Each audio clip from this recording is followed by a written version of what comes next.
I'm James Hayward, and today I'm going to be talking about The Amazing Spider-Man.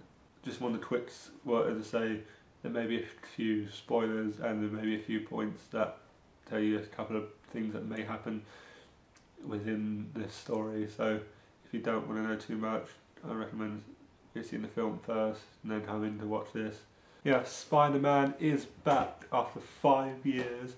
It doesn't seem like 5 years, but yes, it has been 5 years since the last Spider-Man. The new Spider-Man, directed by Maguire. The last 3 films were directed by Sam Raimi, and the first Spider-Man was in 2002. It's 10 years since the last story, and so I thought it'd be a good idea to sort of compare a little bit to that sort of film. There are many similarities to that particular film in terms of course, Uncle Ben dies like he does in pretty much in every Spider-Man story, I think. This time around, Spider-Man is played by Andrew Garfield, a British actor who goes against Rhys Ifans as the Lizard, as opposed to the last time, which was Toby Maguire going up against William Dafoe as the Green Goblin. And this time, instead of Mary Jane Watson, the love interest is Gwen Stacy. In this film, as the love interest sort of feels a bit more involved with the story and is a bit more of a sort of key character. They're still not overshadowing Spider-Man, but it feels like they've actually got more to do. One of the major differences in this film is that you get to see Peter's parents, and that their part of the storyline affects what happens later on in the film. And it's good because it sort of tells you where sort of Peter comes from, where he sort of why he is the way he is. So in the first Spider-Man in 2002, there was a great focus on the photography and the Daily Bugle and the sort of glorification of Spider-Man, sort of patriotic, the sort of he's a man of people, he's there for you, he's there to save you, and he gets public support. Whereas this one, he goes down the sort of Spider-Man as a sort of the science, this sort of thing, the sort of clever mind of Spider-Man, and to use the technology to create the web sling, and the sort of Spider-Man's responsibility for creating the problems. That is, these films have Spider-Man going after the person who kills Uncle Ben. Spider-Man could have stopped the person who would later kill Uncle Ben, but his attitude, he didn't. And the whole sort of grief and the sort of blame himself thing is evident in this one as well. Like the Spider-Man in 2002, have the scene on the bridge where the baddie is attacking people, and although in the first one, of course, it was the hostage to take the bait to Spider-Man, but this one it was more of a sort of to attack the person.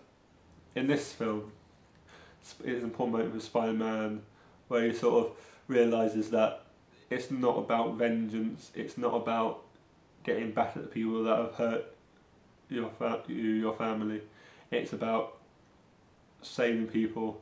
And if you, like Remember says, if you can save people, it's your duty to save people, and he realises that he can help people, you can make a difference, and it's more sort of down to earth, more dark, but still retains a little bit of that humour as well. One scene where he acts a bit cocky, but obviously, unlike the strike of the third film, it's not too cocky, it's not too over the top, but has the right amount of balance between the light and sort of darkness. There's a great Stan Lee scene where Stan Lee pops up, and it was a really funny scene. It's like one of my friends said on Twitter, it was funny but obvious. You can kind of guess the plot most of the way through, but it doesn't sort of make it too simple. It's not too blatant that it's going to be that simple. So it does it quite well. And as well, there's also one of my favourite scenes is one of the scenes is where Spider-Man falls into a roof, and drawn into a wrestling ring, which is a masked figure, and which inspires him to make the Spider-Man costume as well. And I thought it was really good. It's sort of quite a nice sort of homage to like the 2002 version where Spider-Man sort of first gets his name. One of my other favourite scenes was where the father of the child that Spider-Man rescues on the bridge realises that Spider-Man is in trouble and needs help to get to save the day, to get to the place where he needs to save the day, and by creating the sort of help there, he realises Spider-Man needs help to get to where he needs to be to save the day, and he gets on the cranes to swing across the road and make a path for Spider-Man. And at that moment, it's just a brilliant moment where Spider-Man is sort of finally sort of gaining the trust and sort of the admiration of the viewer. And I'm James Hayward, and this has been my vlog on the Amazing Spider-Man. Hope you enjoy. I'll see you next time.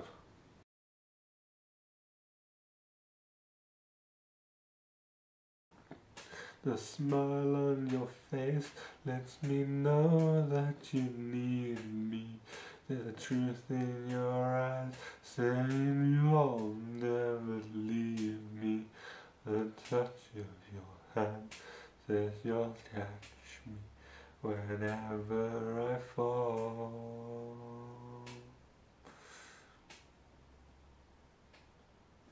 You say it best when you say nothing at all.